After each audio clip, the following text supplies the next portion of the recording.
Good morning, everyone. We're just getting settled. We're going to start in just a few minutes.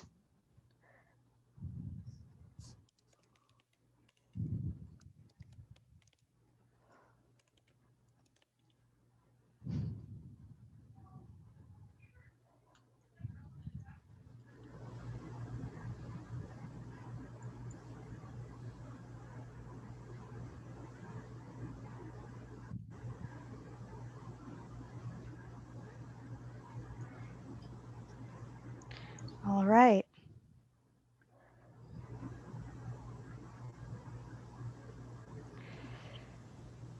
All right. Good morning. My name is Christine Vargas, and I'm the Senior Manager of Strategic Communications at PSI, as well as your producer for today. We are glad to welcome you to today's presentation, Now More Than Ever, How Sexual and Reproductive Healthcare Continues During COVID. Before I turn over the presentation to our moderator, we would like to share a few housekeeping items. Firstly, yes, this webinar is being recorded and will be shared with all of you, including the slides, within the next week or so. Second, please feel free to ask questions at any point in the presentation by clicking the Q&A icon at the bottom of the screen, then typing them into the Q&A box. We will then answer as many as we can at the end of the presentation.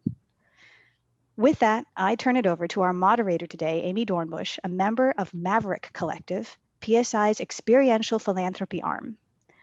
Maverick encompasses a global community of strategic philanthropists and informed advocates who use their intellectual and financial resources to create change. Amy, the floor is yours. Thank you, Christine. I'd just like to welcome everybody to the webinar, Now More Than Ever, How Sexual and Reproductive Healthcare Continues During COVID-19. As Christine mentioned, my name is Amy Dornbush, and I will be your host this morning, afternoon, or evening, depending on where you are joining us from. So before we start the presentations, I just want to say that, wow, what an incredible year we had, 2020.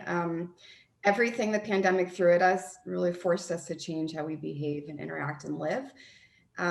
Creating a new normal that really doesn't feel like a new normal at all. I know for me personally, I've been weathering at home life with 2 toddlers and have pivoted my professional focus more towards as I've witnessed the ways in which many lives have changed with fairly dire results. And I know it affected all of you as well. The development industry was affected by COVID-19 in every possible way, from mass telework to changes in our interventions to how the donor space reacted, the government and how people behave and interact, and so much more, as you all have been living through it as well. But despite all these disruptions, one thing definitely remained constant. While the COVID-19 pandemic changed how we do our work, it really didn't change the need to do our work. The products and services we all deliver are still very much in demand despite this new normal. In this webinar, we will take a look at how the following organizations, PSI, Planned Parenthood Association of Ghana, alongside YLabs, and Pathfinder International, were affected and what it meant for their programming. From very minor disruptions to a combination of digitally enabled design choices, rapid government responses to COVID, and just complete programmatic pivots that required interventions to fundamentally change in order to adapt to this new normal. Over the course of the next hour, these organizations will share their stories, their challenges, and their successes during implementation and evaluation of their work. So with all that said, the agenda for the webinar will be as follows. We will introduce each speaker, listen to their presentations. Each presentation will be about 10 minutes long. We will go through all 3 presentations. We'll take a short break, and then we will follow with an open Q&A and closing remarks. So please feel free to type your questions into the Q&A box as you're watching the presentations and we're going along, and we will try and get to all of them during the Q&A section.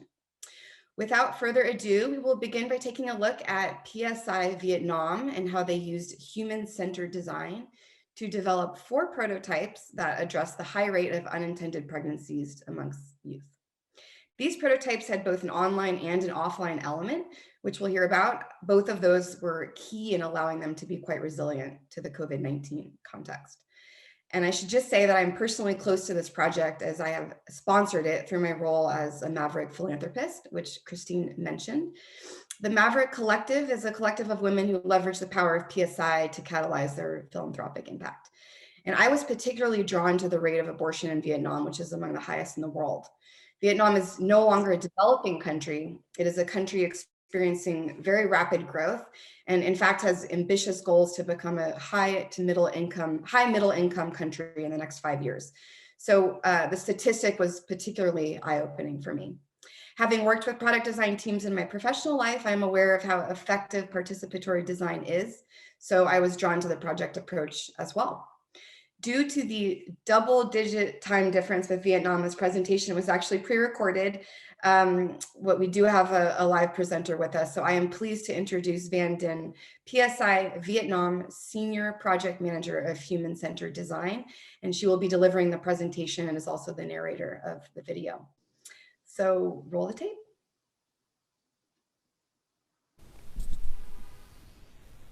Hi, my name is Van Dinh and I'm the Senior Project Manager at PSI Vietnam. Today, I will be presenting our human-centered design project to reduce unintended pregnancies among Vietnamese youth and young women. Since Vietnam has done pretty well to control the COVID-19 pandemic, with less than 1,600 cases confirmed as of mid-January 2021, our project is less affected compared to others who will present today. However, we did have a 3-month period of project disruption due to government lockdown. We were able to get back on track quickly since the solution that we co-create with youth have both online and offline presence, which can be resilient to COVID-19. So I want to start by giving a little bit of background of why we are implementing this project. Vietnam currently has the largest youth population in the history. There are 22 million people aged between 10 to 24, and this accounts for 25% of total population. Trends suggest that young unmarried Vietnamese women are becoming sexually active at a younger age and at a higher rate than in previous generation. However, among those who don't want a pregnancy now, only 30% are using contraception and 10% have at least one unintended pregnancies.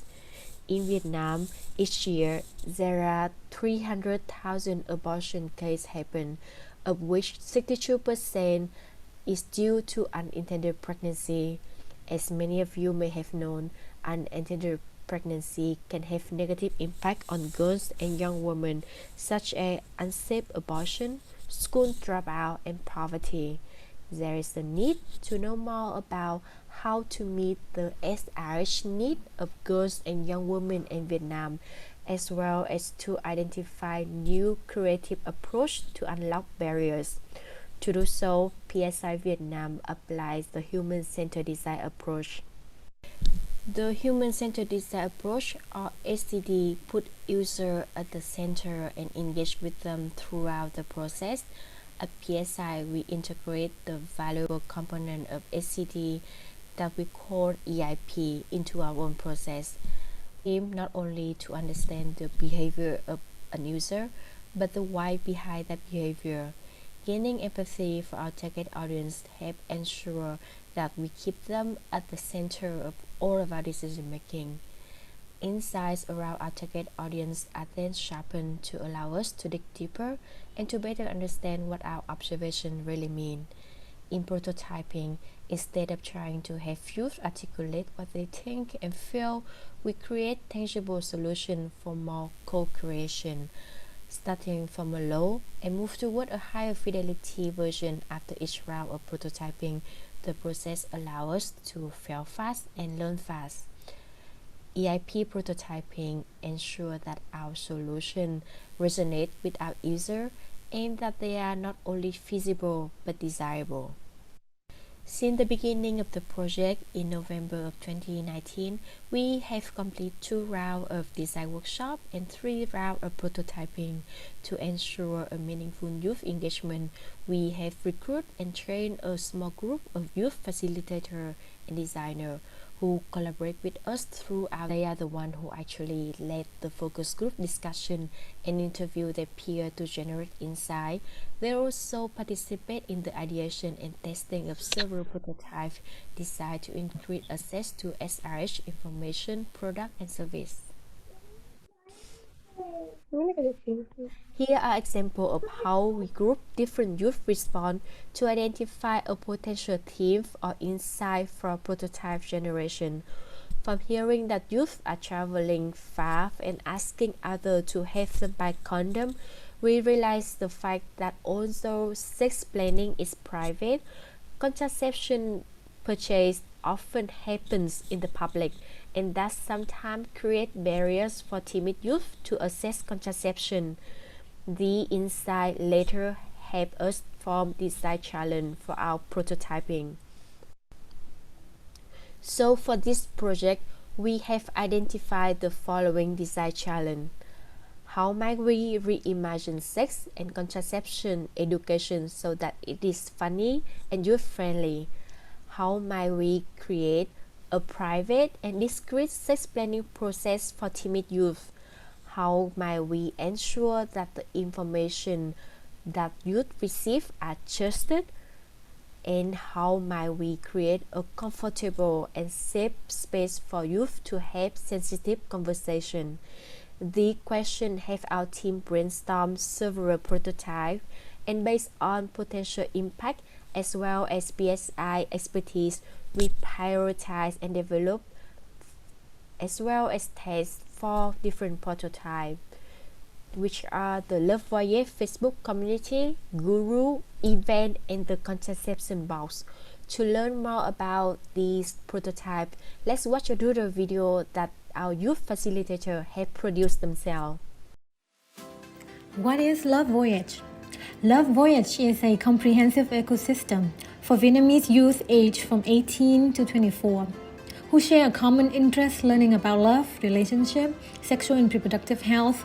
Love Voyage provides solutions and services to ensure young people have adequate and accurate information to make the best choices for their mental and physical well-being, as well as for their future. How does Love Voyage ecosystem work? Love Voyage Facebook includes various topics and diversified contents from love, dating to sexual and reproductive health issues that were based on credible sources using fun and youth-friendly language. These contents helped answer youth concerns and address their needs. Love Voice Network accompanies university students in Hanoi to organize a series of interactive events that share accurate information and discuss sexual and reproductive health in a fun way.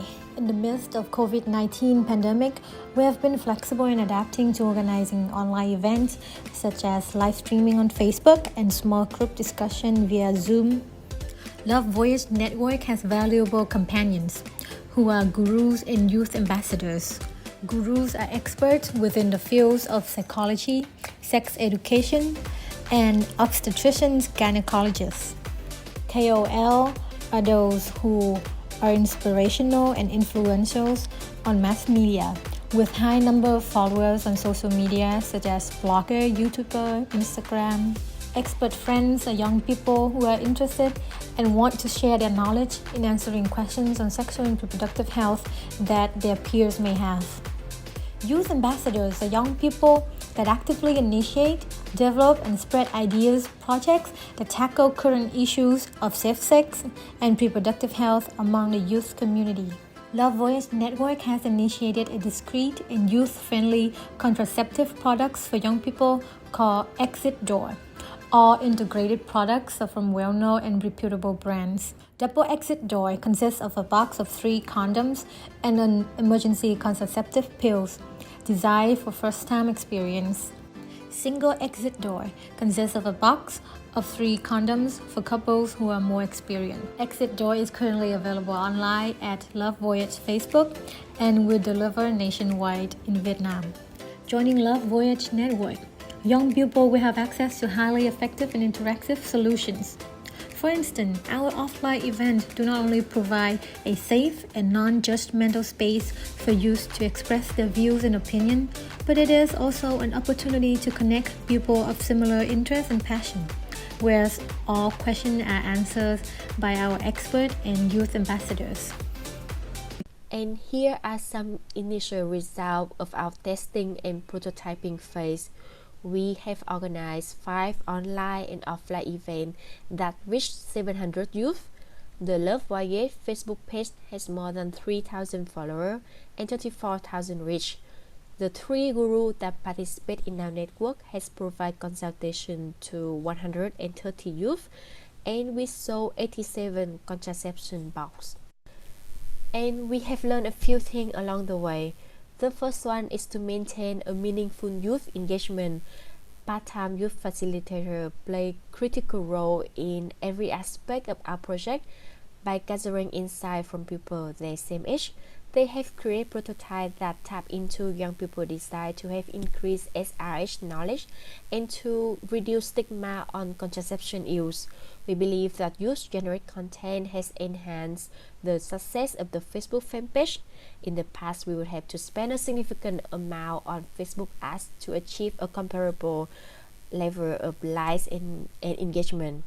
We also learned that there would be a learning curve for both our partner and our project staff. Since the process can take time, it is important to regularly meet and update our partner of the process so that they understand the importance of each step and that we can actively identify potential collaboration once we are ready to scale up.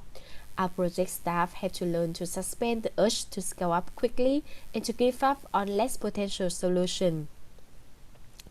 Trust the process is something we keep telling ourselves regularly. There are a lot of ambiguity in an SCD process, especially at the beginning.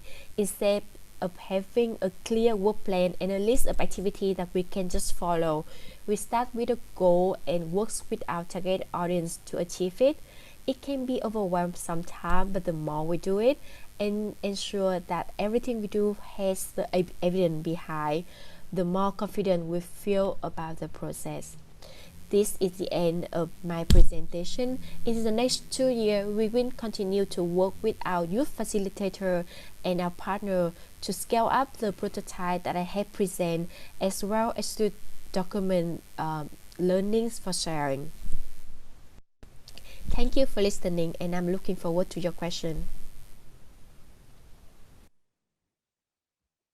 Thank you so much, Van, for that fantastic presentation. Programs like this really demonstrate, I think, how the COVID-19 is actually accelerating inevitable change towards digital interventions, just as we've seen in the private sector, a little more so than by force. The pandemic has really highlighted how critical digital touchpoints will be in thinking about the future success of our program. So thank you. Next up, please help me welcome Joshua Akarigaya Atabinori, Advocacy Officer for Planned Parenthood Association of Ghana. And he'll be joined by Jordan Levine, a senior epidemiologist at YLabs. Great, thank you, Amy. Hi, everyone. I'm Jordan Levine, and I'm an epidemiologist at YLabs. And today, my colleague at PPAG, Joshua, and I will be talking to you about our experience implementing an abortion stigma reduction project in Accra, Ghana during the COVID-19 pandemic. The project is called Stigma-Free Abortion Services, or STIGFAS for short. So very quickly, Youth Development Labs, or YLabs, is a leading global design and research organization. So we work with adolescents worldwide, but most often in sub-Saharan Africa and in South Asia, to design sexual and reproductive health, HIV, mental health, and economic inclusion programs that help them design the future they want. And we led the design process of the STIGFAS program along with members of our 3 target communities in Accra. Next slide, please. And Planned Parenthood Association of Ghana, or PPAG, led the implementation of the program. And PPAG is a leading SRHR organization in Ghana and also a member of the International Planned Parenthood Federation. Next slide, please. So the goals of this project were twofold. First, to develop community-driven solutions to reducing abortion stigma, and second, to improve access to safe abortion services. So abortion has actually been legal in Ghana for many years, but in most communities, it's still fairly heavily stigmatized, and that's impeded access to safe abortion services, even though they do technically exist. So unsafe abortion is actually still the second leading cause of maternal mortality in the country, and teenage girls are far more likely than older counterparts to obtain unsafe abortions. Next slide, please. So we worked closely with teenage girls, but also with boys, parents, SRHR experts, other community leaders, and created this three-prong approach to reducing stigma and increasing safe abortion access.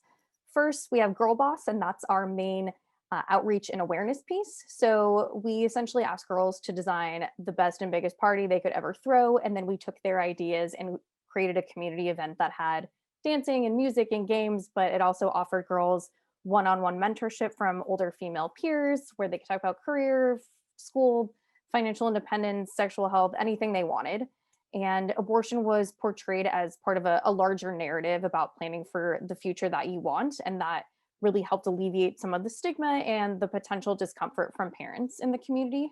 And then complementing Girl Boss is Sister Support, and that's a free confidential peer helpline that girls could call, text, WhatsApp, or DM through social media if they had questions about sex, or they needed pregnancy counseling, or wanted to pursue safe abortion services but didn't know where to start. And then the third pillar of the program is Safe Pass, and that's a system where pharmacists in the area are trained on how to redirect girls in need of safe abortion services to PPAG clinics. Pharmacies are one of the first places that girls tend to go if they're seeking to end a pregnancy, but there's no legal oversight over which products or medication girls can procure at pharmacies or how they're taking them. And it's the access point through which a lot of unsafe abortion services are initiated. So altogether, this three-part system was sort of designed to meet girls' needs across the journey from pregnancy prevention to safe abortion care. So we were very excited to design this program and launch the pilot. It was February 2020. Life was good. Next slide, please. And then it wasn't. And all of the community gathering spaces looked like this, and we were delayed for the better part of 6 months. And I will now pass it off to Joshua to explain how PPAG worked through this tremendous challenge and was able to still implement a really great program once it was safer to do so. On to Joshua. Right. Thank you very much, Jordan, and good afternoon, good morning, and good evening, everyone. So I'll be sharing some experiences on the field as far as the impact of COVID to our project. So I'll be sharing some challenges, some successes, as far as the three solutions that we tried are concerned. To begin with, when COVID came up, we needed to re-strategize. And so first of all, had to reprogram in order to be responsive to the change of situation. We needed to look out for bigger spaces where we could hold adolescent girls and also to adhere to social distancing. In fact, I mean, when COVID came, the first case, a lot of restrictions came, as Jordan said. We couldn't really do anything. And so when these restrictions were further reduced and meetings were allowed for a smaller group, we needed to be very strategic in order to still go on with our activities whilst not exposing our team or the adolescent girls to COVID. And so we needed bigger spaces where we could still go on and adhere to these preventive measures. And so as part of the recruitment, usually we will do community announcement to mobilize adolescent girls to participate in these events. And so when COVID came, we were torn between either using community mobilizers where we would control the number of adolescents who come to the event. Moreover, too, we entertained that probably because of fear of exposure to COVID, people might not really come, or the numbers will be huge and we won't be able to manage the numbers. However, we still went ahead to intensify our community mobilization, where we went to community-made announcement preceding events, and we still got a lot of the adolescent girls to come as we expected. During the event, we needed to do breakout sessions in smaller groups, and during these groups, the peer mentors would serve as more or less like speakers where they get to talk about their experiences and all of that through education and community and all of that. Next slide, please.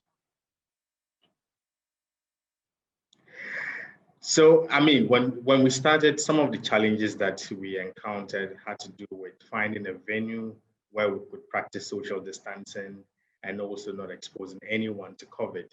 And these spaces that we usually use for our events are competitive spaces for other social events. Remember, they had just lifted a ban for social events, so people could go on and have their events. And so we needed to compete for these spaces.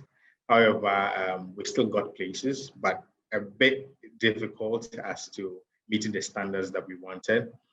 There were some of the adolescent girls, because of face mask wearing, inconveniences, and all of that, it was quite difficult for them to adhere strictly to the wearing of face mask in particular. But in terms of washing of hands and all of that, we ensured that they did so. In fact, we didn't anticipate huge numbers because of COVID and the concerns that parents might not want their kids to go for these social events. But we still had a lot more adolescents participating in our events, and we couldn't provide PPEs to all of them because we ran out of PPEs. So that was those were one of the few challenges with the girl boss. The next set of challenges has got to do with the sister support, which is the helpline. Next slide, please.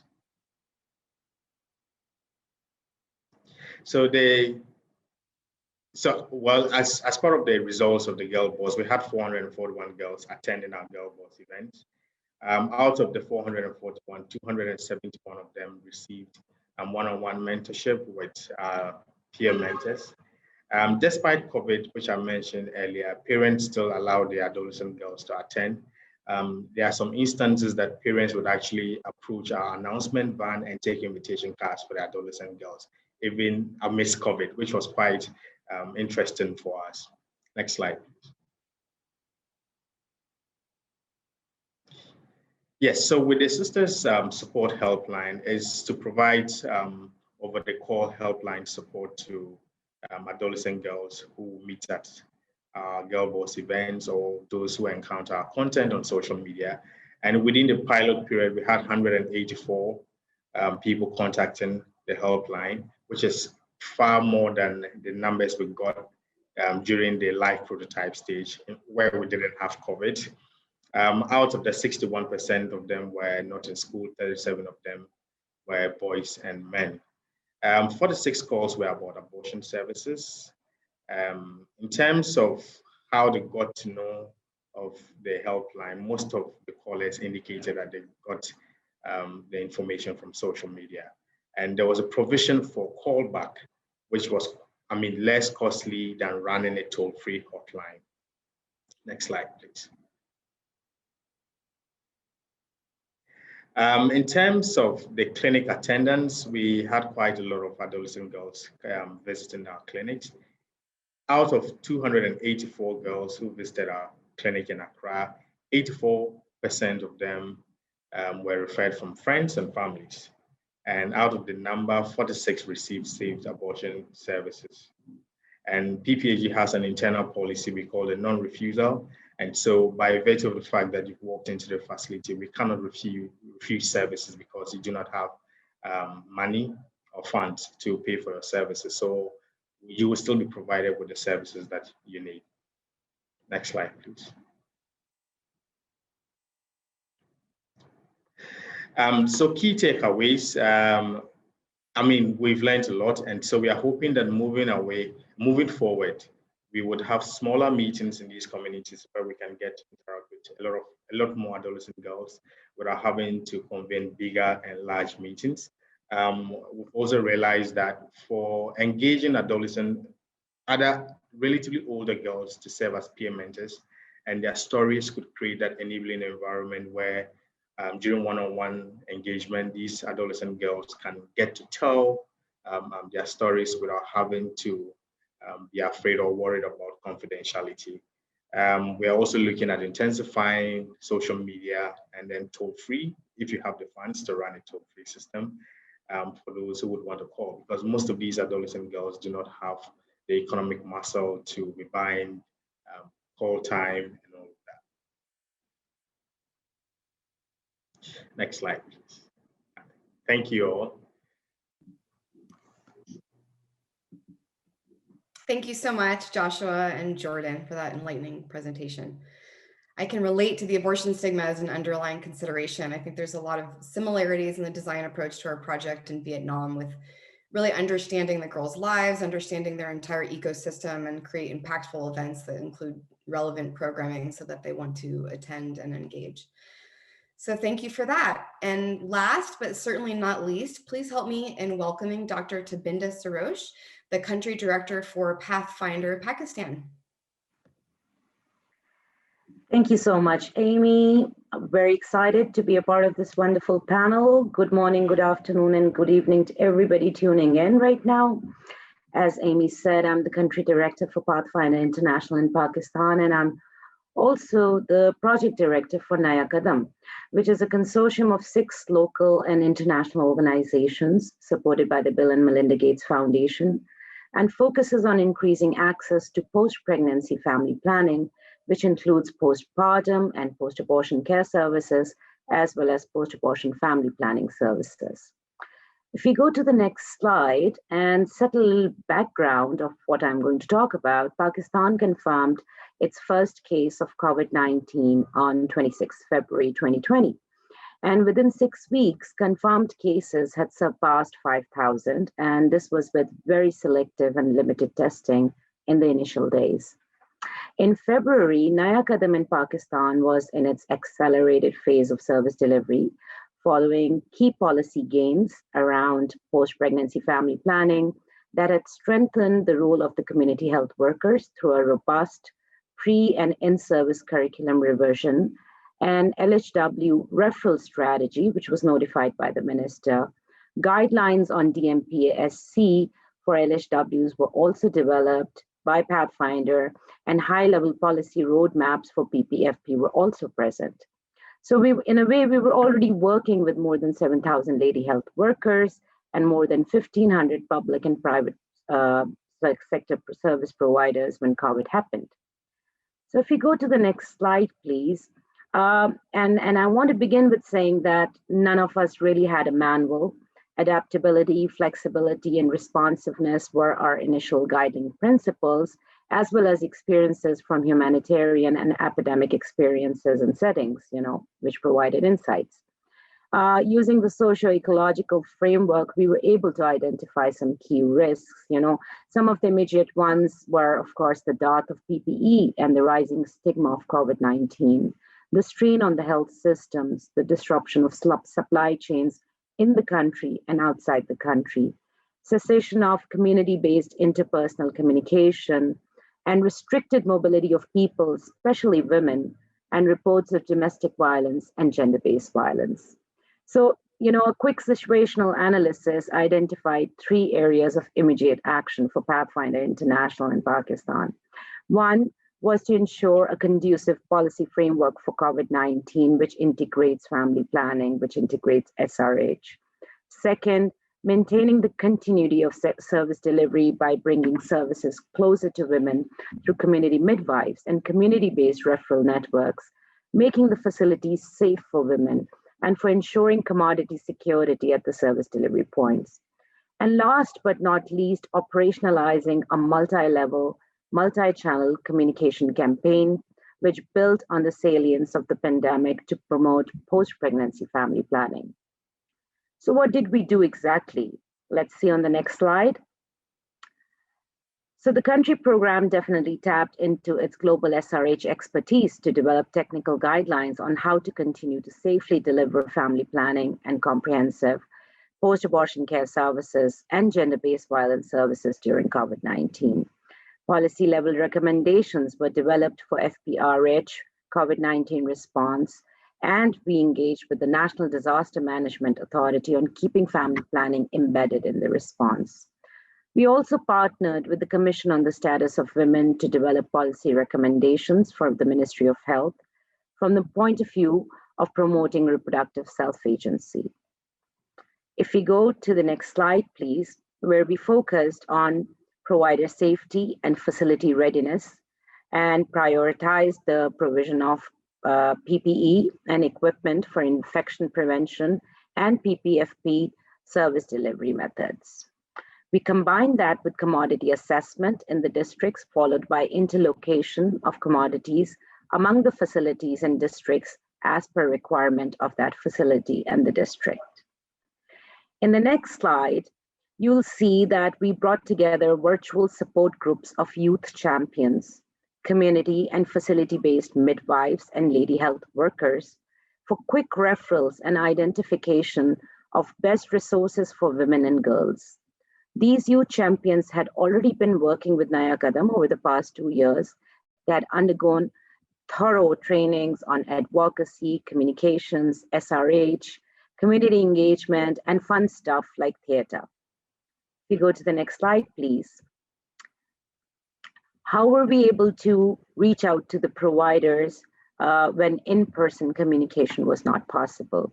So a rapid assessment of user-friendliness of available digital platforms indicated that WhatsApp was the most commonly used platform among providers and lady health workers. Customized virtual training modules were developed on COVID-19 and PPFP, followed by gender-based violence modules for providers to help them serve as first contacts or first responders for gender-based violence. A digital supportive supervision plan was introduced to support training, supervision, and feedback, mentoring, and psychosocial support for the providers.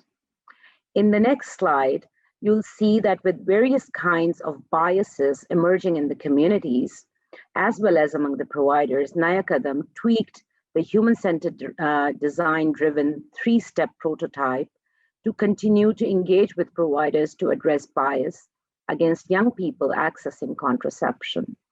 This consisted of provider summits, followed by planned engagement mechanisms on a digital space, followed by rewards in terms of recognition and celebration.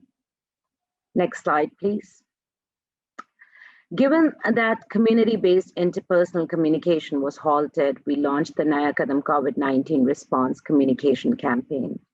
Key messages were developed based on national and provincial policy narratives on family planning in partnership with the governments and focused on themes of social responsibility, safety, and community well-being. In the next slide, you will see that we were able to garner support from local champions, including celebrities.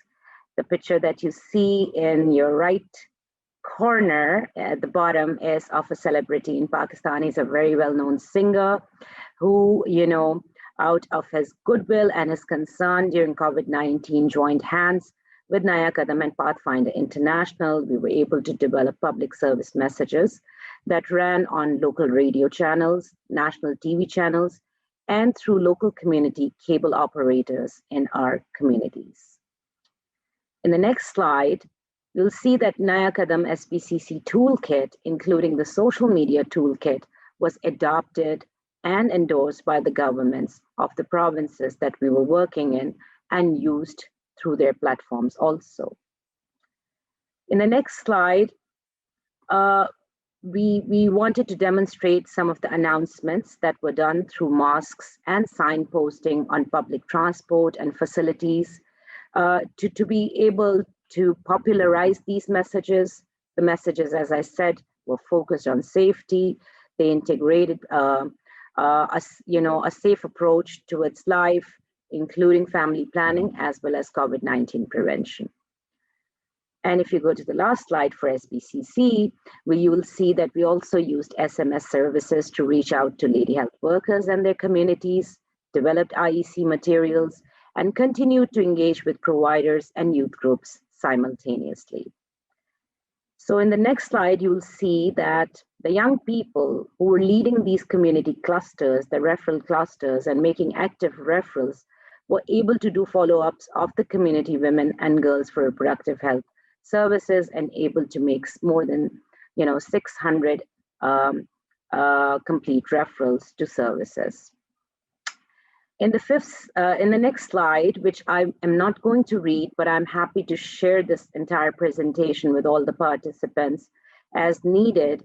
These are just some of the stories of the young people who were leading these clusters in the communities and how they stepped up to the occasion, to the challenge, and continued to make those referrals. I think it also speaks towards sustainability of this event, of this venture, because the young people and the community-based organizations in the communities were, facilitated to engage with the government, with the district health management, and we hope that these relations would last beyond the life of the project.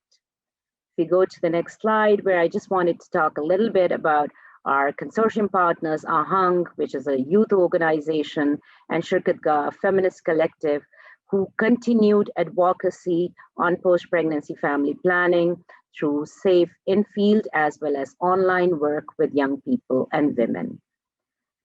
So the last two slides of my presentation actually show that following the dip in the service delivery data that was witnessed in May and June, we have seen an upwards trend in the data, which in most service delivery points is now at par with pre-COVID, and all the activities that were done, which I sort of talked about before these slides, we hope that they contributed to these results.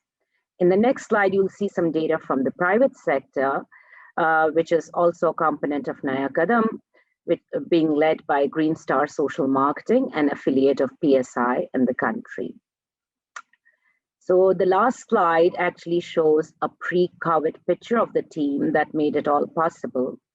COVID-19 pandemic heralded an era for a new normal for the public sector also.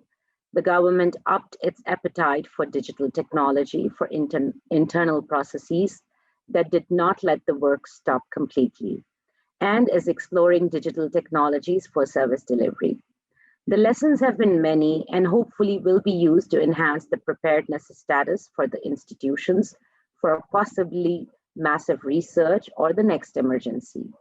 Last but not least, fresh avenues opened up for us to reach and support women and girls in catalyzing their reproductive agency and growth potential, involving men in making positive family decisions and as adopters of family planning, and invoking the empathy and influence of local actors and champions to make the most of these opportunities. Thank you so much, and please feel free to ask questions later. Perfect. Thank you, Dr. Tapinda. It's clear your team has been very busy this year or last year. What a powerful display of all the very many communication channels that can be leveraged to reach our target audiences, and also the powerful role of community members and the role that they play in continuing programming. I would also like to say, I just love to see the range of projects addressing the needs across the pre, during, and post-pregnancy stages of young women. So it's been nice to kind of see that range across the presentations. That was a lot of content to fit in a short period of time, but despite the different operating contexts, I think it's really interesting to see how the pandemic has affected all of our work in sexual and reproductive health. In spite of the setbacks, however, it is also very enlightening to see the level of resilience and quick adaptability across the projects that are allowing the organizations that we've heard from today to continue delivering on their programs, and perhaps even more efficiently so. So with that, we will jump straight into the Q&A section of the webinar. So if you haven't already, please type your questions into the Q&A box. We encourage you to do that now as we're going to get started. And also, if your questions are directed to anyone in particular, if you can just jot that down before your question, that would be very helpful as well. If we're not able to get to all of the questions today, we'll connect with you after the presentation and hopefully be able to answer them all for you offline. So as your moderator, I would love to kick off the Q&A as we open the floor with a question for Tapinda. The question is, many say that COVID-19 has been an opportunity to introduce innovations and agility into the programming. You mentioned quite a few in your talk, but overall, what would you say the key factors are that facilitated you to really respond quickly and efficiently?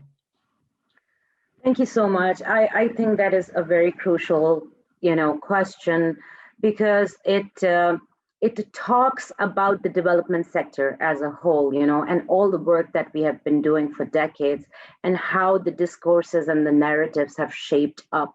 So for example, when COVID-19 came up, the government was very positive and very responsive, and we already saw terminologies like gender and gender-based violence making way in the talks that were happening, when COVID-19 was a response was being developed. So, the ongoing work with health systems for over the years had kind of paved way for that. Also, our experiences, for example, from the Ebola epidemic, that provided insights. We knew that there would be unwanted pregnancies. We knew that there would be unsafe abortion. So of course the feelers were out. We knew that, in a patriarchal society like Pakistan, the incidence of domestic violence would go up. The incidence of mental health strain would go up. So I guess that provided us insights. And then I would really want to stress on Pathfinder's relationship with the government. We work in a very positive and in-depth relationship and partnership with the government, and have been able to witness a level of institutional resilience, that has developed. The cadres are streamlined. The curriculum have been revised according to the WHO latest guidelines. And of course, when the WHO released their guidelines for COVID-19, they were taken up very, they were taken up very avidly. So I believe that, and then at that particular point where Nayakadam was standing, we were standing right in the middle of the service delivery acceleration phase. There were providers who were already trained on the ground. There were providers who were already engaged, and the idea was to be responsive, shift that to a digital forum, and continue their support so that they could continue to support the communities. Perfect. Thank you so much. With that, I'm happy to turn the floor back to Christine, and we're going to work our way through the rest of these questions. Fantastic. Thank you so much, Amy. Thank you so much to all of you who have posted questions in the Q&A box. We will answer as many as we can before the end of the hour.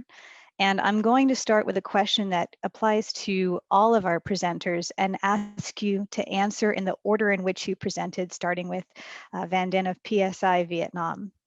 And the question is, how were you able to track those services that were provided directly as a result of your digital intervention?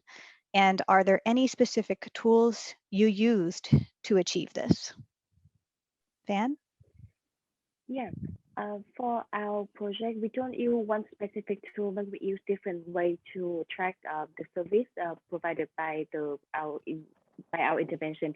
That includes Facebook analytics. We also use online survey and a referral code system to track people who engage with in more than one with more than one of the prototypes that we have designed. Hope that answered your question. Thank you. Jordan? Thanks, Christine. So we tracked our online metrics just by looking at the social media engagements that we had. And we also were able to hire 2 female youth enumerators from the community who served as our peer mentors. They monitored all of our sites. They corresponded with the Girl Boss mentors just to make sure that we were capturing all of the engagement that we had through multiple avenues. And they were also stationed at the PPAG clinic and spoke with all of the girls coming in and out for services and asked them, how did you hear about this? What brought you here today? And so we were able to get a better understanding of, which promotion channel worked well in helping them make their way to the clinic. Thanks. Fantastic. Joshua, do you have anything to add to that? No, I think basically that's exactly what we did. We put in place 2 data enumerators who engage clients, not just to, to interact with them to get their experiences with the services. And as part of the questions we ask is where the got information of the services and clinic from. And so as a result of that, we're able to track the number of people who got information from our digital interventions, and then also those who got information of our services and clinic from the field as well. Excellent. All right, Tabinda, the floor is yours. Thank you, but I'm really sorry. I think I missed out on the question. Could you repeat that? No problem whatsoever. The question is, how were you able to track those services that were provided directly as a result of digital intervention? And are there any specific tools you use to achieve this? Yes, thank you so much. So the larger arm of our digital interventions were actually aimed towards providers and lady health workers themselves, so basically more towards the supply side. All these providers were actually, they ended up becoming a part of a mentorship WhatsApp group where they were not just able to share, share their experiences, they were able to support each other also. And there were, of course, components of self-care and psychosocial support that were embedded in the conversations on that WhatsApp. For the referrals, most of the digital referrals that were made, they were through the youth clusters themselves. They did not form the majority of the referrals, but as I mentioned in my presentation, there were more than 650 of them.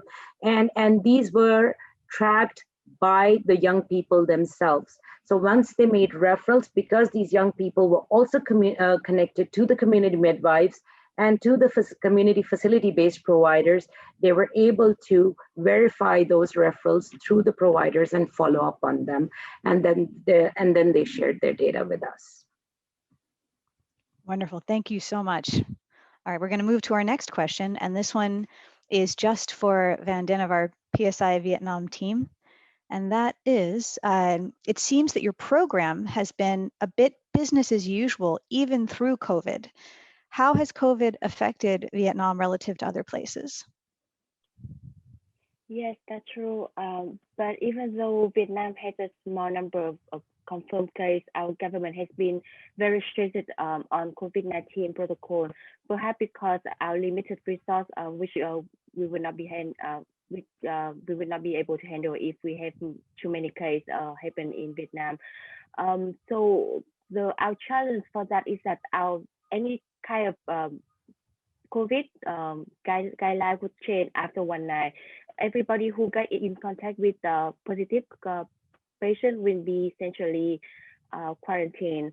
So which affect our program in a way that we always have to think of a plan B, because if there is a positive case just happen to be found in just appear in one university, the whole university may be locked down. So that's one of the ways that we have been working with. And then like other, we have relied a lot on the online presence, providing consultation via Facebook and doing online event via Zoom or Facebook Live. Wonderful. Thank you for that. All right. I really like this next question, so thank you to the person who posed it. This is for everyone, and once again, in order of your presentations. The question is, how do each of the organizations specifically involve men in their work in terms of educating them about sexual and reproductive health? And thank you. So with our project in Vietnam, we have young men also participate in our design workshop. We also include them in our insight gathering exercise. We find that in Vietnam, there are barriers for both young men and young women. So they have been, as you can see also from our youth facilitator, we have both a group of men and women involved in the project. And our prototype and intervention focus on both gender, not just the woman who received the contraception. Thank you. Over to you, Jordan. Thanks, Christine. So that's a great question. Boys and young men were heavily involved in the design and prototyping phases of this project. And so they helped come up with a lot of these ideas. And now that they've been tested, they will be expanded to engage boys and young men more heavily. Joshua, do you want to talk about the YAMs and the other members of the PPAG community? Yeah, so the boys within, well, let me call them volunteers who were part of the project, largely supported in terms of logistics, in terms of community announcement, but not as beneficiaries directly. That's because as part of the initial stages of the entire HCD, the solutions that were designed, when we rough prototype those that really involve the males, they didn't seem to resonate well with these solutions. And so we had to try solutions that were accepted. And most of these solutions were targeting the females. However, for the helpline, we had a few men and boys calling in. And for sometimes during the phase of accessing services, you will find some boyfriends coming to the facility with their girlfriends to access the various services. So that's the level at which most of the boys have been involved. But then in terms of specific being beneficiaries, most of the solutions are targeting girls, particularly with the Girl Boss event, which is a community level activity.